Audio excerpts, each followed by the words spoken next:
নমস্কার। চলে এলাম আবার দুপুরবেলার খাবার নিয়ে রোজের হেসেল থেকে। আজকে চটপট দেখিয়ে দিই কী কী রান্না করা হয়েছে। প্রথমে করেছিলাম এই পালং শাক, বড়ি, বেগুন, চিংড়ি মাছের মাথা, চিংড়ি মাছ দিয়ে আর কড়াইশুঁটি দিয়ে একটা শুকনো তরকারি, মাখো মাখো। হ্যাঁ, এটা ভাজা বানাইনি বলে এটা ডালের সাথে আজকে খাওয়া হবে। আলাদা করে আমি আর ভাজা বানাইনি। আর মাছ দেখানোর আগে আচ্ছা ডালটা দেখিয়ে দিই। ডালটা বানিয়েছি সব রকমের কপি পাতা, তারপরে পালং শাক, ধনে পাতা, তো ধনে পাতার ব্রাঞ্চেসগুলো ছোট করে কেটে তার মধ্যে মাছের মাথাও দিয়ে দিয়েছি।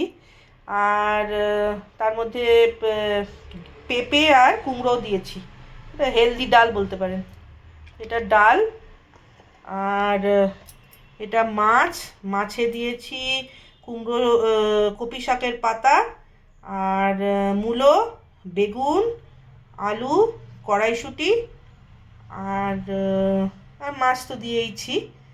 আর মাখো মাখো একটা ঝালের মতো করেছি। আর স্যালাডে আছে শসা আর লেবু আর সাদা ভাত। আজকে বেশি কিছু করিনি, মাছের ওপরেই সব রেখেছি। আজকের মতো এতটাই। নমস্কার।